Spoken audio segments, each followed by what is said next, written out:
All right, welcome back, everybody. We're pleased to be joined this week by Ira Schoffel from Warchant.com. Ira, the interesting week for the Seminoles. Good to be talking with you. Coming off a loss, looking to get ahead to a big game.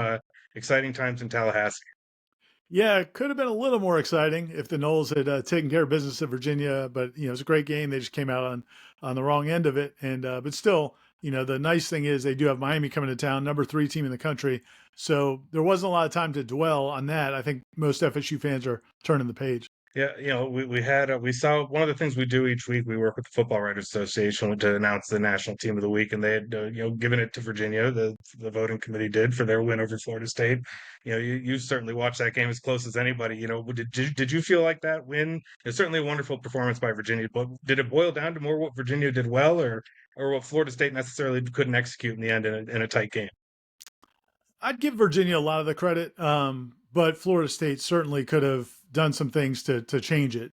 Florida State, I think, opened the door for Virginia. They had a couple turnovers early. They had some mistakes, and then defensively, I think that they really regret not playing as physical as they looked against Alabama in the season opener. And it's not like they didn't try hard against Virginia or that they didn't. You know, it's not like they were loafing, but they just weren't as relentless, I don't think, as they were in Alabama. I think the Alabama game, Florida State looked like a team that was trying to prove the world wrong. I think against Virginia, it was a little bit more of here's another game, let's play well. And I think that came back to haunt them. And then, the offense made just enough mistakes. The turnovers on the early couple drives, coming up empty late on a 4th and 1, and then obviously not scoring in the second overtime. So it was a little bit of both, but you definitely have to give Virginia a lot of credit. I mean, they took it. When Florida State opened the door, Virginia definitely took it away. You mentioned like having a beat the world attitude in that opening game, and you'd imagine that would be the attitude going into this weekend against a Miami team that's been performing really well this season, coming off a Pop Tarts Bowl performance. If I can shout out the bowl locally here, but how do you?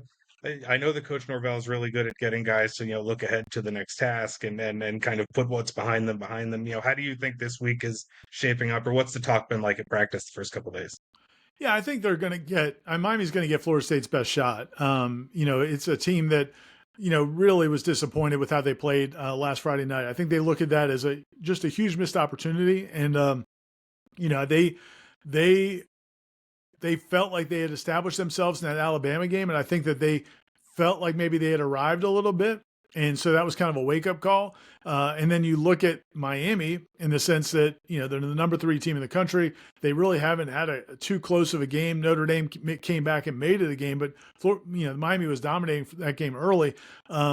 They took care of USF really easily. Florida was a close game till, kind of midway through the second half, but they ended up pulling away and clearly were the better team.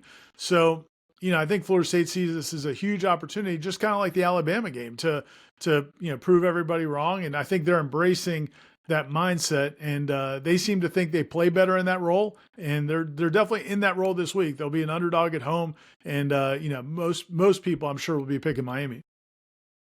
No, you mentioned it being a home game, the atmosphere around the game, it being the prime time, the Kirk Herbstreit game that they just announced today. What is the atmosphere on campus expected to be like for an event like that? What has been your experience, especially in the new building, and people kind of getting used to just a different setup a little bit. It's in Doak Campbell Stadium. I think it's going to be awesome. I think the whole starting Friday, and you can tell, if you've been in a college town, you know what it's like on Friday. Usually that's when you start feeling a buzz around town when there's a big game. And it's just different. And you can feel it anywhere you go, any store, any restaurant, any bar. You can feel the energy, certainly on campus.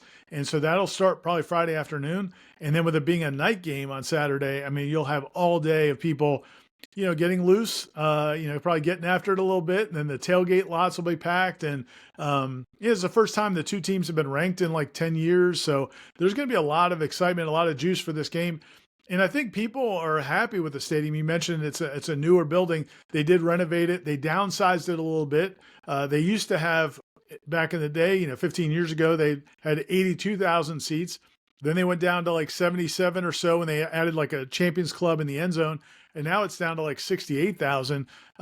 So a lot of fans were worried that that would diminish the noise and maybe make it not as hostile for an opposing crowd. But I think Alabama found out it was still plenty loud with 70,000 people there, and it was a great crowd, great environment. Stadium looks pretty. So yeah, man, I think it's going to be awesome. Disappointing that game day chose not to come. They had to make their 75th trip to Tuscaloosa, but I think it's still going to be an awesome environment, man. I'm really looking forward to this weekend. And the Florida State Miami rivalry, obviously not one that you've got to go especially out of your way to get people juiced up for. There's a lot of history there, a lot of a lot of history on both sides of winning and losing, and then some hostile moments as you've mentioned. Can you kind of put that in a bottle for me? I know you grew up in South Florida. You've covered Florida State for more than 20 years. Well, give me some perspective on what makes that rivalry special. I think what really puts it on the national landscape, because it doesn't have quite the history of, you look at some of these rivalries in college football that go back over 100 years, and they've been playing for this axe or that bucket or whatever for just a century. It doesn't have that history, but I think what makes it special is when we really, and you're not old enough to know this probably, but in the 80s and 90s, that was really when we first started getting college football on TV all the time and lots of games. And so, as college football really started to kind of take over and take the nation's consciousness and get that kind of exposure, those two teams were at the top of the heap. I mean, Miami was unbelievable in the 90s, and Florida State wasn't far behind them. And so, you're talking about two teams that won a bunch of national titles. They're at the height, and then the pageantry of Osceola and Renegade and Miami and the Smoke, and just the ESPN keeps doing 30 for 30s on Miami in that era. So, I mean, that was a time, if you were on top of the college football world at that time, I think it just puts you on this pedestal. And then the games were always so crazy, wide rights and just so much drama, and Bowden going for two and coming up short, and his failures against Miami. I think that added to it. Bobby Bowden was so beloved by so many people, and there's just the image. I think so many people have the images of Bobby Bowden coming off in agony. He famously said that he played Miami on his tombstone, and so I think all those reasons. And then the last thing I would say is that rivalry compared to, if you ask Florida State players, alumni, Florida State fans, if you ask Miami fans and Miami alumni, they both play, Florida State plays Florida every year. Miami doesn't play them every year, but they play them sometimes. They played them this year. It's different, and you'll hear, it doesn't matter who you talk to from either side, Florida State's or Miami side, what they always say. I just heard Lamar Thomas saying this a couple weeks ago before they played Florida, that Miami and Florida State is more of a respect. There's a hatred there, but there's a respect. And with Florida and Florida State and Florida and Miami, it's just it's a little uglier, a little bit more hate. I don't know why that is. I think the Miami and Florida State players through the years, have just got along better. Maybe because some of the kids are from down there. I don't know what it is, but Miami and Florida State, even as hostile as it gets, in the offseason, their players seem to like each other more, get along well. And so it's just a little bit different than either the other in-state battles. That's really interesting perspective. There's a lot of depth to it. And there are a lot of layers to what makes a rivalry a rivalry. To your point, one of the you mentioned Coach Bowden, another, he's a legendary name in Florida State history. Obviously, Lee Corso is on that list. He'll be recognized this weekend as part of the festivities around Florida State, Miami. That's another one where, I know I'm kind of just throwing you a broad net here, but can you give some perspective on, Lee Corso is this legendary college football name who's iconic nationally for a lot of teams. They all kind of see him as almost like this maybe college football grandpa of sorts, but there's a special connection to Florida State, and kind of your perspective on that connection. I'd be interested to hear. Yeah, I mean, obviously, and I think Lee Corso kind of goes in that same ballpark with the era of Florida State Miami taking off, is that he gets that position to be on the game day set, and at the time when everything's just taking off, and they create that, I think College Game Day and like NBA's Inside, the TNT pregame show are kind of the two greatest pregame shows, probably of our lifetime. And so And Lee Corso is a big part of it. He's got a quality I've heard some people talk about with movie stars and actors, and a lot of times they have to have like a lovable quality, and Lee Corso clearly has that, and so I think that's part of it. Kind of like Dick Vitale had in basketball also. But then the other part of it though is, when it comes to Florida State, even though he wasn't not an ever present presence at Florida State, it's not like he came back every year. It's, and you see that sometimes with certain figures, they'll, I think for a long time, Kirk Herbstreit in Ohio State, like it felt like it was a constant connection. Corso, it hasn't been that constant of a connection. But, when you talk to people inside the program, they'll tell you that, he would call in every week and ask about how the team's doing. He would have questions. He would call Rob Wilson, who works in sports information, and ask him, just what's going on with the team, what's going on with this, if he's, heard something he's concerned about. So his love for Florida State was always there, even though he wasn't always present. So I think there are certain people probably who've come to Florida State, gone to Florida State for school, maybe come and gone, but didn't really know that connection.